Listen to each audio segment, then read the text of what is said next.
Donc aujourd'hui à Saint-Cyprien, on a décidé de réunir pour cette journée technique qu'on a nommée Agri-Days des nutriculteurs pour les sensibiliser à la partie pulvérisation et notamment donc par rapport à l'emploi d'un produit que nous commercialisons qui est à base de kaolin et qui est homologué comme insectifuge et qui est commercialisé sous deux marques, Socaltiarbo et Baikal. Donc aujourd'hui on a testé pour faire cette démonstration de pulvérisation 3 cas.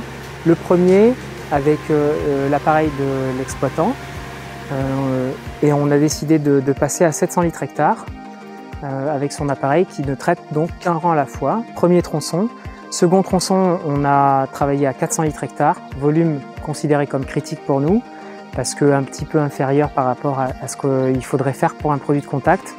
Et donc troisième tronçon, on était à 800 litres hectare, volume confortable pour bien mouiller la végétation et normalement avoir une meilleure qualité de pulvérisation. Notre kaolin donc est fabriqué à Quessoy, dans les Côtes d'Armor. Notre produit donc est une barrière minérale naturelle insectifuge. Notre produit a 3 modes d'action. Le premier donc c'est la confusion visuelle.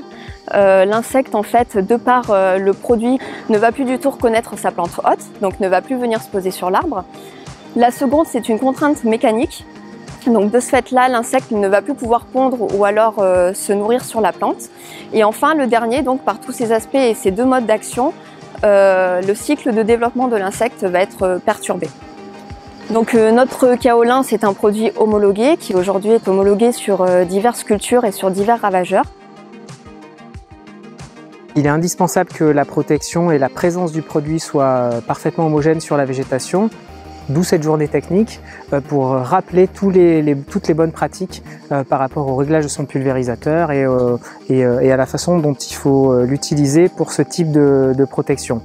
Par rapport à la pulvérisation ou par rapport à l'emploi du kaolin, on a quelques recommandations. Déjà, on peut dire que tous les matériels peuvent être utilisés, excepté les pompes à piston strict. Et on privilégie les pompes à piston membrane, tout simplement parce que le liquide avec du kaolin chargé, dans le cas des pistons membrane, ne passera pas au milieu des pistons et par rapport au phénomène d'usure, donc on n'aura pas de souci. Pour le reste, deuxième consigne, une fois qu'on a défini un litrage hectare, on va privilégier un travail à des pressions de service plutôt modérées, 8, 10, 11 bars. Voilà. Avec les jeux de but sur le marché et les choix de vitesse, on peut travailler dans tous les cas à ces jeux de pression et il faut le conserver par rapport également à d'éventuels phénomènes d'usure. Troisième point, on privilégie aussi des volumes hectares plutôt élevés par rapport à la pratique des nuciculteurs notamment ou des arboriculteurs ou des agriculteurs de manière générale qui ont plutôt tendance à réduire les volumes d'eau quand ils appliquent des produits phytosanitaires parce que c'est moins de temps de remplissage et pour autant un produit de contact on a besoin de couvrir toute la végétation et du coup plus on met d'eau dans la limite du ruissellement et meilleure sera la qualité d'application.